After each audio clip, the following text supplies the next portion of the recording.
situation and prevent further bloodshed. We want to see calmer We simply have to focus on this man. we as a referee He scored 4 in his last 3. What will he produce today? Stay with us on EA TV. And we find ourselves in one of the great football cities, Liverpool, here at Goodison Park. I'm Derek Ray, and with me here on the commentary box is Stuart Robson. And looking forward to bringing you action from the Premier League coming right up. It's Everton taking on Chelsea. Well, Derek, we can talk about coaches and their methods, but it's now down to the players. Great opportunity! Oh, it's in! And it goes down as an own goal by the keeper. That must be avoided. Well, France and Germany, along with other countries, urging Israel to avoid any escalation. Yesterday, the White House told Israel that the US would... Well, as you can see, there's not much he can do about that. He's so unlucky, but it goes down as an own goal. Officials said President Biden has told the Israeli Prime Minister Benjamin Netanyahu to think very carefully and strategically about how to respond to Iran. It is the US. Back underway, and 1-0 it is. Let's see what happens next. Largely about the extraordinary success of last night. We don't see Iran, we don't see Venezuela. And unable to pick out a teammate, and that'll be a throw.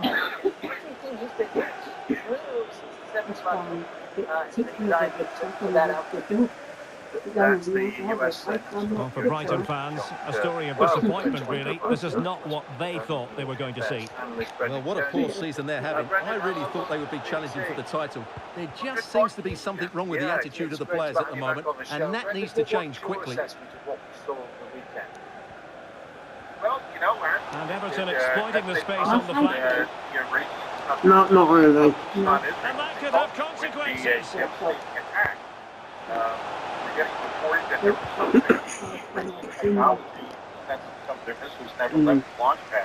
Let's get the latest on the injury situation from our pitchside man, Geoff Shreeves. The problem he has is in the calf. No shortage of excitement. Level again. No wonder they're excited. 300 some-odd rockets, UAVs bring it down to Israel, probably less than 1% made it all the way. So really, in many respects, well, here's the replay. Watch how he goes past his man with such ease, and it's just a change of pace. But there's still plenty to do from here.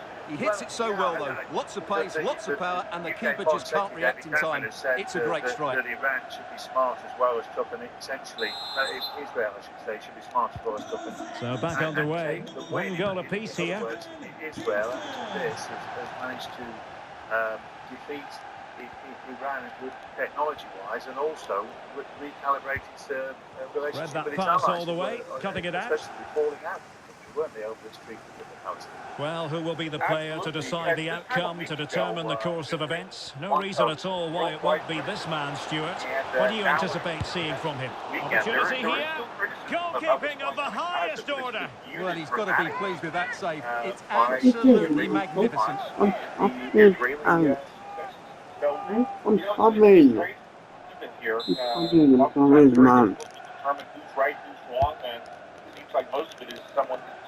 Everybody's somewhere. Well, such a high degree of difficulty, not quite in the end. Well, how good was that? It's such a difficult piece of skill, which he made look so easy. That deserved a goal. There are some today saying, we've been noticed that it's argued Iran gave and warned its neighbours in their space, that there was, Chilwell. to a certain extent, some form of choreography.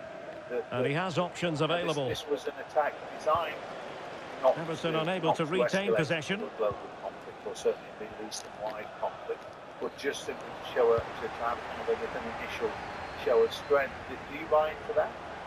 I do. Running with the ball confidently. Can he give them the lead? There it is! A fantastic goal, and no wonder he's off celebrating. And I really think that they wanted to send a message. It's important. They're speaking to the Arab. Well, here it is again. He goes past his marker so easily with just a drop of the shoulder, and his movement's so clever. Once he gets onto it, there's only one thought in his head. Smash it as hard as possible. What a good goal. Carefully calibrated in such a manner as to... Well, he has to come up with a game plan. His side are struggling now. Yes, I think that's So Chelsea restart the game. Can they come up with an answer? Doesn't it, for things to go badly wrong. Brendan, what would be the Rather than a free kick, it's advantage Chelsea. Between Israel and Iran. I mean, presumably, Iran is a much larger country. They look as though they want to make this move count. Technologically agile, isn't it? Oh, it is. They're extraordinary. Enzo Fernandez. Their planning, their execution is fine work from Chelsea to win the ball back. The Iranians and gobbled up with ease by the keeper. But, well, let's get more details on the injury situation from our pitchside reporter, Jeff Shreves. Yeah, keep an eye on him, because in that last challenge, he took a heavy blow to his upper... It has to be! Oh, incredible save, and he snuffed out any sign of danger. It's still there for him. Well, fantastic reflex. Might still be able to do a bit of damage. And there it is, a goal! I must say, much to the annoyance of the keeper. Much more so what the Iranians are capable. Well, here we can see it again. Normally I'm the first to point the finger at a goalkeeper, but I think it's a good initial save. I'm not sure he could have done much more. Just a bit unfortunate, really, that it dropped to an opponent.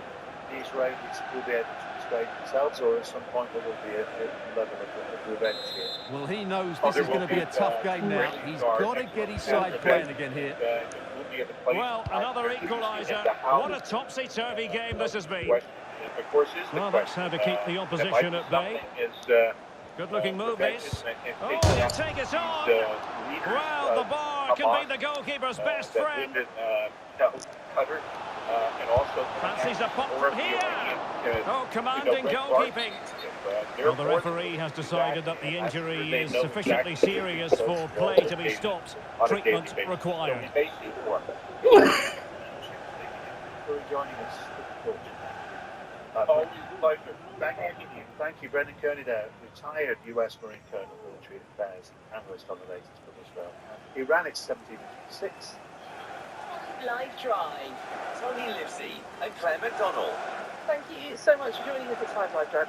And so a drop ball to restart the proceedings. What impact has the poor weather had in recent weeks and months on your sport? And Rob in Nottingham is one of you. Hello, Rob. Hey, it's good to have you on the programme. What is your sport of choice? High pressing and good high pressing. Prevented the damage. Gives it a go. And a goal it is to put them in front again. No less than they deserve.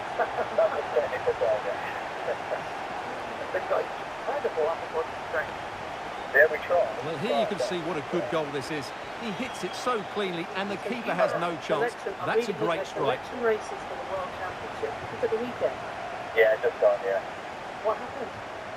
Well, I can't even remember. It was pretty terrible to start with, like a massive headwind.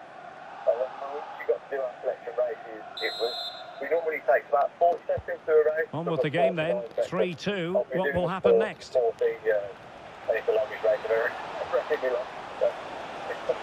Was this a headwind? I agree.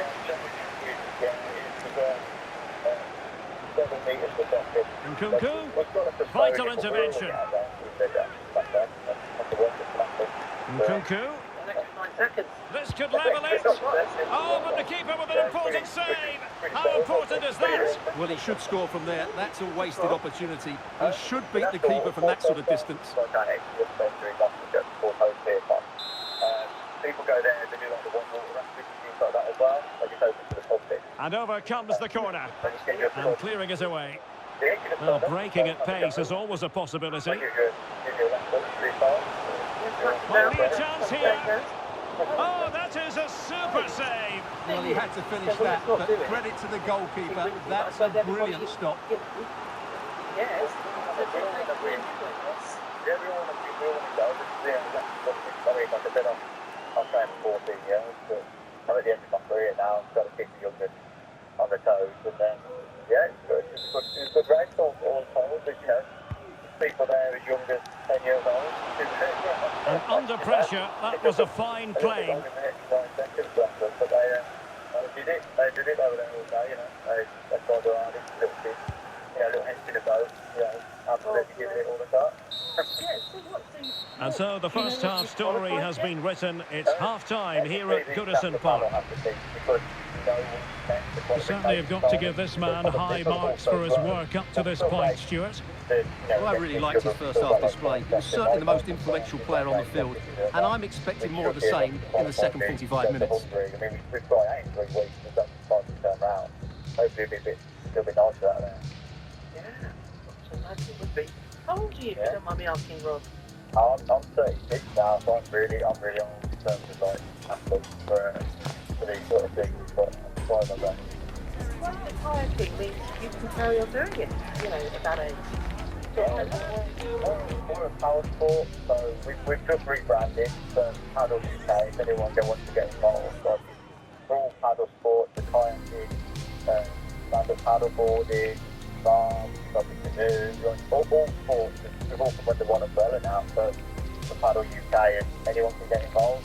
You know, buy a license, like you would a fishing license or anything, and access the whole waterway. Like kind of whole country. I use it now in Birmingham. I'm actually from Birmingham and it's racing officer. And I use Alan always all the time. Like now, it's like the Venice River season. Oh, beautiful up there. And I mean, it's interesting. We're going to play an interview with Arnie Phillips, choreographer, talking about age gaps, and she works with a much younger choreographer, and they won a big award last night. Do you enjoy that? You mentioned young kids there, but do you enjoy, kayaking with younger people? Yeah, brilliant. Certainly, I mean, I was one of those younger people, at once upon a time. So, going out with them, use the experience, hopefully trying to mentor them into the right path. You all make mistakes when you're growing up, like when you're younger and you get the highs and lows of sport. So they get the ball rolling once more, and it's advantage Everton after the first half. Let's see what the second 45 has in store for us. Well, plenty of scope for them to attack. From long distance. Oh, magnificent from the keeper. Fantastic stop.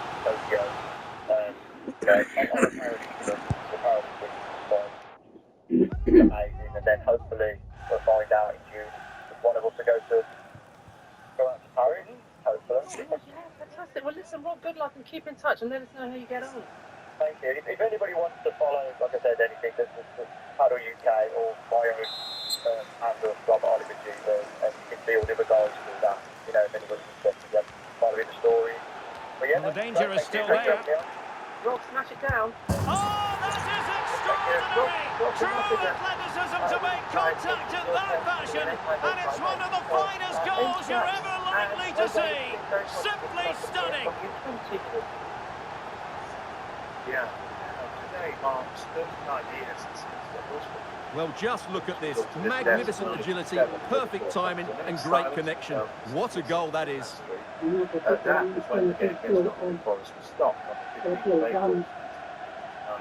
The silence was followed by the tolling of a bell. Well, back to the drawing board, I'm afraid. His team have been really poor today. So the current scoreline, 4-2.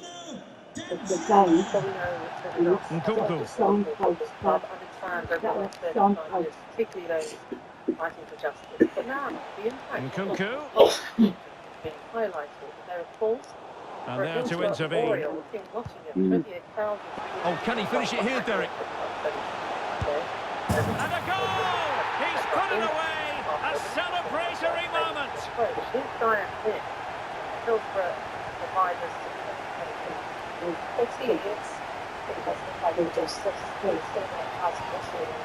Well, here it is again, and it's all about the pace on the counter-attack. They were so quick to break out from their defensive positions, and then through on goal, he just goes for power and smashes it past the keeper. There's no stopping that. What a great finish. I'm going to listen to people and thinking what they were saying. Our fans who were in the stands, and I realised our fans in the stands are suffering as well, and what they saw was horrendous. Gallagher. By 2021, sort of realised that Nottingham fans were there as well. Well, a new podcast, Hillsborough Unheard, Nottingham Forest fans. This is looking threatening. The anniversary of the tragedy. You can listen to that on BBC Sound. Can they convert? Oh, tremendous reflex action there from the keeper. Well, he didn't have long to react, did he? But that's a top-class save, I have to say. Turned out to be bodies. They've decided that now is the time to go to the bench. Stretchers and carry them down, deposit them in the penalty area, standing there watching this unfold, helpless. So we saw everything, and I remember... Now the short corner routine. Really good improvised goalkeeping. Sorry. And the Chelsea throw-in coming up here. Well, doesn't have to do it on his own. I remember standing on my seat. A lovely attempt. Well, full credit to him. He had the audacity to try it. Well, that's so close to being a lovely goal. It just doesn't come down in time. You know, and to watch people give CPR in front of you, seeing crushed faces, you know, that's memory that never goes away. Well, just to point you in the right direction, we have more live action from the Premier League coming up here. Oh, what a goal! A tremendous strike! Hard to believe that he elected to take on that shot. Absolutely brilliant. Well, here it is again, and wow, just take a look at this. He's absolutely nailed this one. What a strike that is from distance. Also, Sarah behind the podcast, and also lifelong Forest fan. Well, no wonder he's delighted. They're bossing the game now. Good evening. So let's start with you then. What brought this idea on? Is this something that you've heard down the years, that there just hasn't been enough recognition of what the Nottingham Forest fans went through as well? Yeah, I've been on the radio here in Nottingham for 20 years, and every year when the anniversary comes round, it occurs to me that there's the sort of silence, or there has been in Nottingham about this, a lot of silent pain. Clearly it's a Liverpool tragedy. None of the Nottingham Forest fans died, but as you heard there were 28,000 of them in the stands, and they witnessed what they witnessed that day, and they went home, and by and large nobody talked about it for 30 years. And I've wanted to understand why that is, why people are kind of clammed up and locked up tight, why the cities, the clubs and the fans in the aftermath of this disaster didn't sort of come together in grief, and they went their separate ways. Of course, Liverpool were fighting a campaign for truth and justice, and here in Nottingham there was quite a lot of silence. There was also nowhere to go, there was nowhere to commemorate, there was no kind of focus point. But things have changed more recently, and that's what we explore in the podcast. Pete, you were just 25. Who were you there with? I was there with my dad and my brother. I lived in London at the time. I'd moved away from Nottingham, moved back since. So I travelled up, met my brother and my dad there. My dad's no longer with us. He passed away 11 years ago. And we've never mentioned it once. It's never been discussed in our family. It's a strange wall of silence. My partner asked me today, which of the 8 lads that I sit with, we have 8 season tickets together in the Trent tent, who was and who wasn't at Hillsborough. I've known these lads since I was at primary school. I don't even know who was there. I think a couple of them were, but it's an odd thing. It's a very strange thing. I don't want to, make you relive that day. It sounds, obviously, it's incredibly traumatic, but can you give us an idea of how close you were to this unfolding tragedy?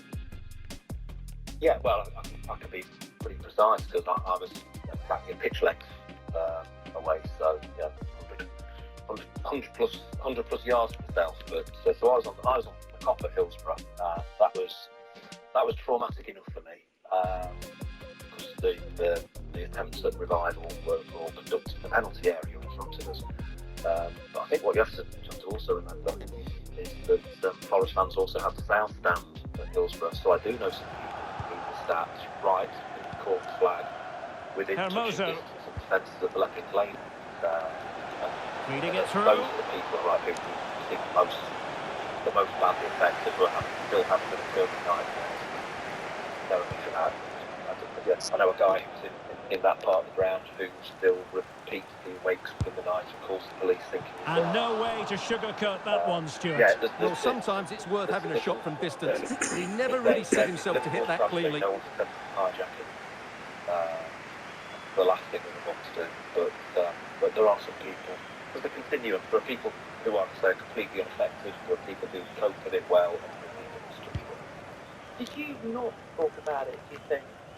And as you say, the friends that you've gone to see... Well, he's certainly not alone. All those years, you don't even know. Well, a nearly moment, just over the top. Because it is too painful to talk about. Yeah, I think it's a product of the times. I think it would be different if it happened now. There'd probably be support set up within 5 minutes. We'd all be discussing it on social media. Anyway. I don't know if it's a product of being male. Do we not talk about this sort of stuff? I don't know. I think there are lots of factors. There was a feeling that it was Liverpool's tragedy, not our tragedy. There was some difficulties around. They've given him too much space.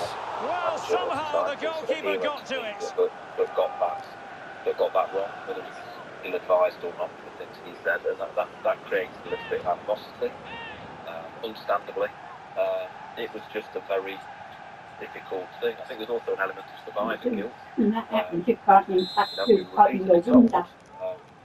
It would have been better if we'd been that end because we were small club.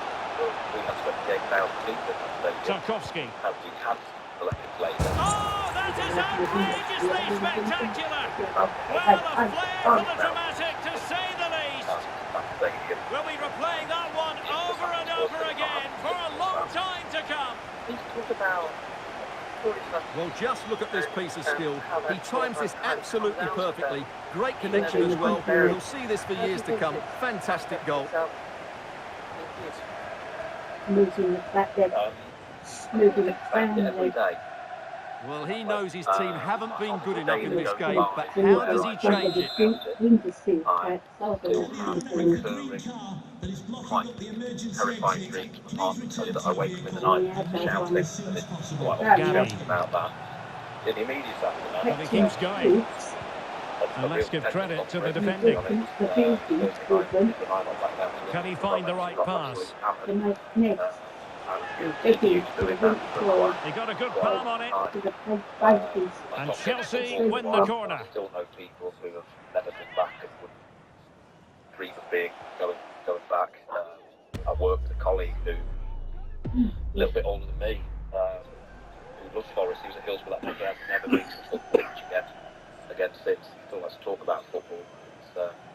But for me, yeah, a feeling that things would always go wrong. I didn't go on holiday for years and years and years afterwards, 10, 15 years afterwards, just because something had happened in my head that anything you set off to do nice would turn out dreadful. And there's the delivery. Not too fussy in clearing his lines. Counter-attacking, very much an option. In with a chance. Well, it was so easy on the eye, that counter-attack, but no reward for them. Yeah, it was all good until the final effort. It just shows how devastating they can be on the break, though. Podcast, and there are calls for a Hillsborough Memorial in Nottingham.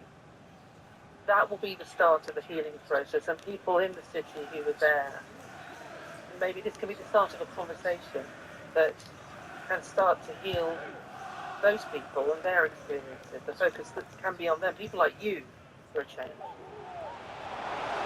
Well, using the space really well, but now can they push on? Well, that's really sound goalkeeping, not letting the opposition have any scraps. Input from long distance. The referee is given a corner. And allows people to access poetry around that. But there is a campaigning element to it. We have requested a memorial. I wrote to Forest several years ago, suggesting that. Was told at the time that it was inappropriate and too controversial. Don't know why. Well, showing good vision. Michael Keane. A wild attempt. Not that the goalkeeper is complaining. Well, he probably should do a lot better there. That was half a chance. A little more, and there are more positive noises. Current chairman Tom Cartledge, which is great to see.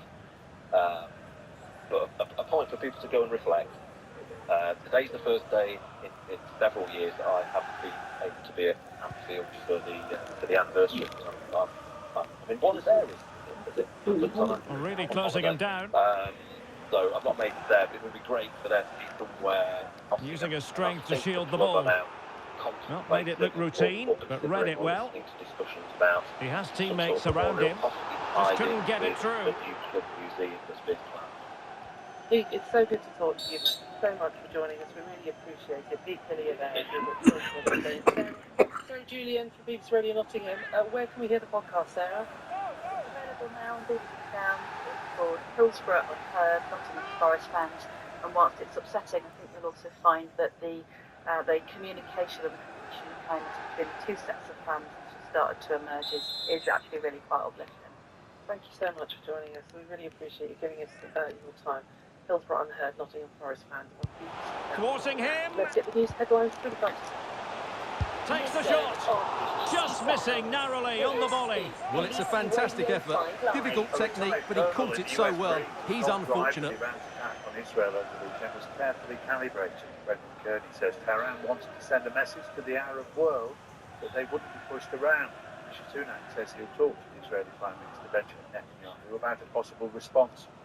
The judge in Donald Trump's criminal trial has told him he'll need to behave if he wants to stay in the courtroom. Justice Merchant told the former president that he can be excluded from the proceedings if disrupted in any way. Mr. Trump denies covering the push money paid to the porn stars who are damaged. Plenty of support here. He's in with a chance. Determined defending. 97 match was the event. And cold around the world is turning wisely and dying because of warmer oceans. Where scientists say hot sea can cause the mass cold bleaching event around the world. Those are the headlines from Andy Everson. Hello again, Tony. The Premier League delivered so much drama, didn't it, over the weekend? And the football continues tonight as Chelsea host Everton at Stamford Bridge. Mark Scott is next. Hi, Dennis. Yes, having officially appealed against their latest points deduction, Everton aim to add some vital ones here later, but to say history is not on their side would be something of an understatement. They've not won any of their last 28 league games here, with their most recent Premier League victory at the Bridge coming in 1994. Sean Dyche has frustrated Chelsea a fair few times before. Mourinho, Sarri and Good effort here. Oh, really hit with venom and off the woodwork. Well, that's a great shot. He just hit it with such power. I'm not sure the keeper would have got that, you know. Slipped to draws by that very scoreline against other strugglers in Sheffield United and Burnley recently. Mark, thank you. And Mark, we're bringing you updates on Hard Life Sport from 7 throughout the Monday night. Of course, tributes have been paid to the former England and Kent spinner Derek Underwood, who's died aged 78. 297 wickets and 86 test appearances for England. Former England captain David Gower has been spotted. Yeah, he's described Young. Miles from goal. Can they put it away? Well, you can't really head them any better than that. But the goalkeeper was up to the task. So now a corner. Wickets of the Muslim pitch. If he gripped for it, he was unplayable. If it was a flat pitch, but it could still slide things down, and his consistency was all. Not all that convincing defensively, and both hands on it. Good goalkeeping. And that will be that as the referee signals that this game is over and 3 points for Everton. What did you make of it all? You're absolutely right, Derek. Their attacking play was excellent, full of energy and pace, and the midfield completely dominated the game. It was a great all-round performance. No two ways about it. He really has brought his influence to bear on the proceedings. Well, he gave that back line a torrid time, didn't he? He was far too sharp for them, always looking to play on the shoulder, took his goals well too. Clearly the difference maker today. John Dutton says the women's race will be shorter than the men's 6-inch race, but unfortunately people wisely. We hope very soon over the next couple of years that we'll have the same number of stages races and having the same proportion of prize money this year for everything we do. So to be running this as a federation, running this under an events banner, it's really big moments of doing the right thing is so important for British cycling. Andy Murray doesn't require surgery on his ankle, but he doesn't yet know when he'll return to action. Got time for a couple of questions? It's the Miami Open. And Britain's Jake Clifford doing the second round of the Munich Open, but Dan Evans lost in the opening round of Barcelona. It's the latest from BBC Sport. A look at your travel. It's been really busy tonight. We've had many motorway closures. We've had bad weather as well, winds and heavy rain. So the Avonmouth Bridge has reopened, the M5, northbound between 19 and 18. That was where a lorry caught fire. That was between Portishead and the M49. But the queues were back to junction 20 at Clevedon. And then I had a text saying it's actually further back than that. Are you sure it's still open? Or it is open. And it is open, but the queues are back to 21 at West East. The A370 also busy, that's northbound towards Bristol. Queues on the A38 again northbound towards Bristol as a knock-on effect. The M4 into Wales Bridge is now busy on the westbound side from England to Wales. That's because of the earlier closure of the M48 Severn Bridge because of the strong wind. It's all open now in both directions. The M6 and northbound approaching the M42 at junction 4A. That's it. That's Thanks where very we had a much. broken down vehicle, but queues remain. It's been backing up on the M42 northbound to 6 at Birmingham Airport. Not the M6, it's the M42 backing up to 6.